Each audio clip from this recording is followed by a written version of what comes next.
Juga merasa tertarik, Horikita mengambil salah satu barangnya. Kebutuhan sehari-hari seperti sikat gigi dan perban dimasukkan ke dalam keranjang berlabel, tidak dipungut biaya.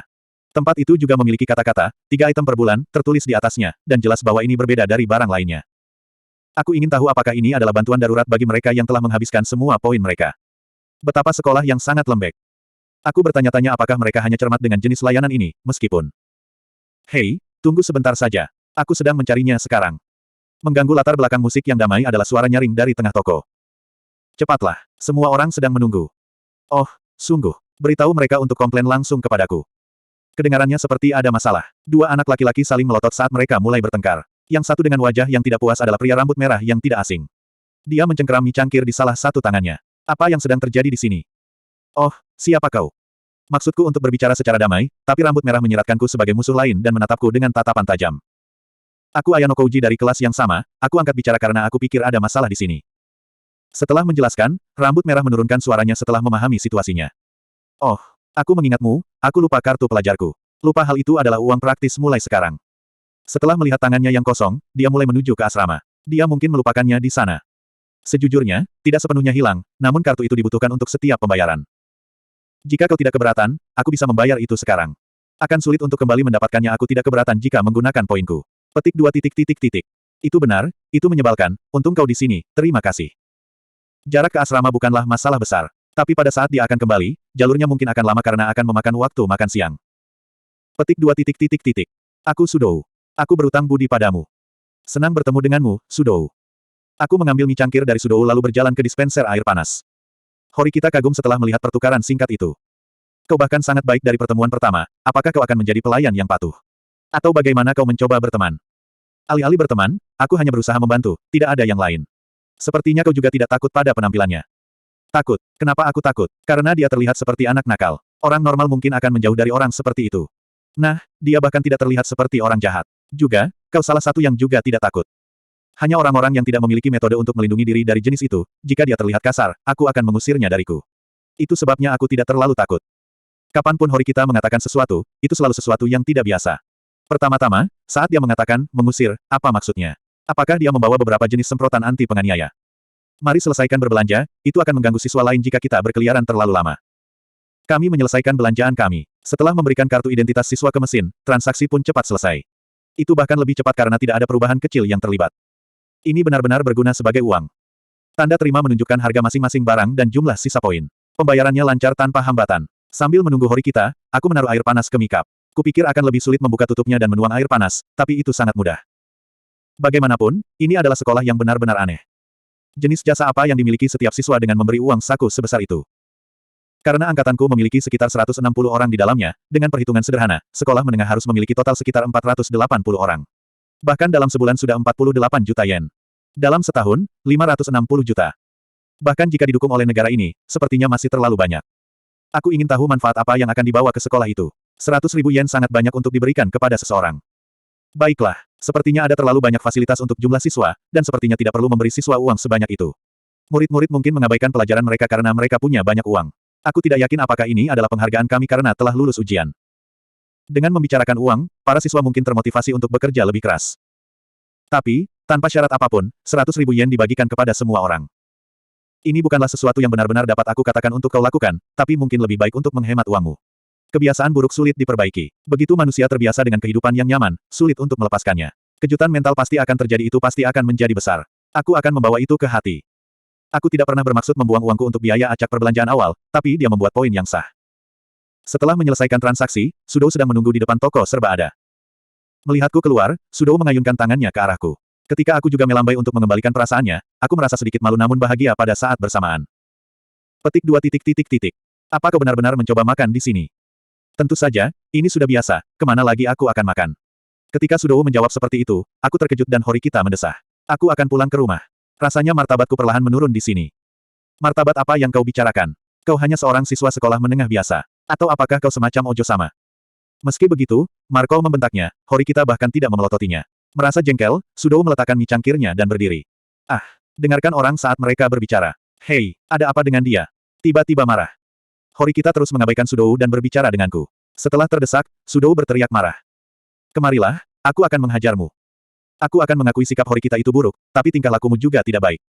Kesabaran Sudou sepertinya sudah habis. Jadi, sikapnya terlalu nakal untuk wanita. Bagi seorang wanita, pemikiran seperti itu sudah usang. Jangan berteman dengan orang seperti dia. Dengan itu, Horikita berbalik, mengabaikan Sudou sampai akhir. Hei, tunggu, sial. Tenanglah. Aku menahan Sudou yang berusaha meraih Horikita. Tanpa menoleh ke belakang, Horikita kembali ke asrama. Orang seperti apa yang bertindak seperti itu? Sialan, ada banyak tipe orang yang berbeda, kau tahu. Huff, aku benci orang seperti itu. Dia memperhatikanku dengan hati-hati. Sudou meraih mikap, merobek penutup dan mulai makan. Beberapa saat yang lalu, dia juga berkelahi di register. Sepertinya dia memiliki titik didih rendah untuk kemarahannya. Hei, apakah kau tahun pertama? Itu tempat kita. Saat aku melihat Sudou menghirup minyak, sekelompok 3 anak laki-laki keluar dari toko yang membawa mangkuk serupa. Siapa kalian? Kami menggunakan tempat ini sekarang, kau menghalangi jalan. Bangsat. Apa kau tidak mendengarnya? Enyahlah, anak tahun pertama yang nakal. Ketiganya menertawakan Sudou. Sudou berdiri dan melempar mie cangkirnya ke tanah. Sup dan mie berceceran di tanah. Tahun pertama mencoba bertarung, hahapa. Bukan itu. Sudou memiliki toleransi rendah terhadap kemarahan. Dia tipe orang yang mencoba mengintimidasi pihak lain. Tahun kedua ini mengatakan beberapa hal omong kosong, kita sudah duduk di sini. Tahun kedua Senpai menaruh barang-barang mereka di sana juga. Lalu mereka mulai tertawa. Yup, kita juga di sini, jadi enyahlah, ini tempat kita. Kalian semua punya keberanian, kau bangsat.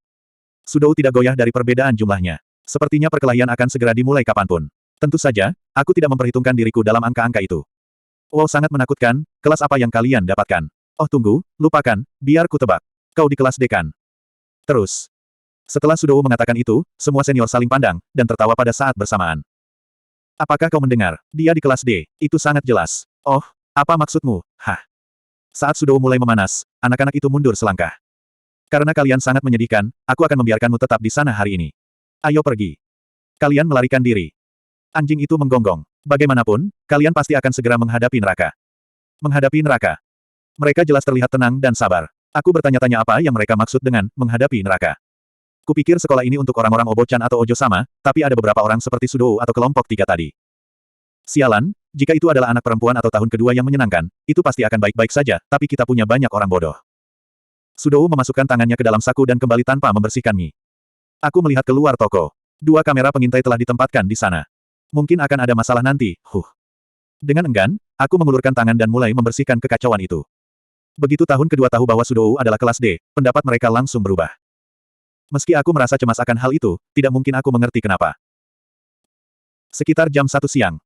Aku sampai di asrama yang akan menjadi rumahku selama 3 tahun ke depan. Setelah resepsionis lantai pertama memberiku kunci kartu untuk ruangan 401 dan manual informasi, aku menaiki lift. Sambil membaca manual, aku melihat waktu dan hari pembuangan sampah dan sebuah peringatan agar tidak menimbulkan banyak kebisingan. Dikatakan pula untuk tidak menyia-nyiakan air dan listrik semaksimal mungkin. Mereka sebenarnya tidak memiliki batasan penggunaan gas dan listrik. Aku pikir mereka akan menguranginya dari poin kita secara otomatis. Sekolah ini benar-benar berjalan sangat jauh demi para siswa. Aku terkejut bahwa mereka menerapkan asrama siswa. Untuk sekolah yang melarang hubungan antar siswa, asrama siswa terasa tidak sesuai karakter. Dengan kata lain, seks adalah tidak. Yah, sudah jelas. Sulit dipercaya bahwa kehidupan yang dimanjakan dan mudah bisa melatih siswa untuk menjadi orang dewasa yang mengagumkan, namun mengingat situasi saat ini, para siswa mungkin harus menggunakan semua yang mereka berikan. Ruangannya sekitar 8 tikar tatami besar. Ini adalah rumahku mulai hari ini. Ini juga pertama kalinya aku tinggal sendiri. Sampai lulus, aku harus hidup tanpa menghubungi siapapun di luar sekolah. Tanpa disengaja, aku tersenyum. Sekolah memiliki tingkat pekerjaan yang tinggi, dan membanggakan fasilitas dan kesempatan terbaik dari semua sekolah menengah atas di Jepang. Bagiku, ini tidak penting bagiku. Aku punya satu alasan besar memilih sekolah ini. Di sekolah menengah, aku dilarang bergaul dengan teman, saudara, dan siswa lainnya. Itu sebabnya aku memilih sekolah ini. Aku bebas. Kebebasan. Dalam bahasa Inggris itu, freedom. Dalam bahasa Prancis itu, liberté. Bukankah kebebasan itu yang terbaik? Aku bisa makan, tidur, dan bermain kalau mau. Tanpa ada yang menyuruh aku berkeliling, aku bisa lulus dengan damai sekarang. Terus terang, sebelum aku lulus ujian, hasilnya bukan masalah untukku. Hanya ada sedikit perbedaan antara lewat dan tidak lewat. Namun, saat hasilnya keluar, aku sangat senang karena aku masuk. Tidak ada yang bisa menilaiku atau memerintahkanku berkeliling sekarang. Aku bisa mengulang. Tidak, mulai lagi. Awal yang baru, sebuah kehidupan baru. Bagaimanapun, aku berencana untuk memiliki kehidupan siswa yang menyenangkan mulai sekarang. Tidak peduli dengan seragamku, aku melompat ke tempat tidur. Merasa jauh dari lelah, aku mencoba menenangkan diri, menantikan kehidupan masa depan sekolahku. Murid kelas D. Pada hari kedua sekolah, meskipun secara teknis merupakan hari pertama kelas, sebagian besar hari itu dihabiskan untuk interview kebijakan dan peraturan. Banyak siswa yang memiliki harapan penuh benar-benar terpesona oleh betapa baik dan ramahnya para guru. Setelah membuat keributan yang besar beberapa hari yang lalu, Sudou dibiarkan saat ia tidur sendirian dengan nyenyak di kelas. Para guru melihat dia tidur, tapi tidak ada yang membuat peringatan untuk menghentikannya. Lagi pula, memutuskan untuk mendengarkan pelajaran atau tidak adalah pilihan kita, sehingga guru tidak akan tidak peduli. Apakah ini cara guru berinteraksi dengan siswa yang bukan lagi bagian dari pendidikan wajib? Dalam suasana santai ini, segera menjadi waktu untuk makan siang. Sambil bangkit dari tempat duduk mereka, para siswa mulai pergi makan siang bersama kenalan mereka. Aku tidak bisa menahan diri untuk tidak mendekati orang lain.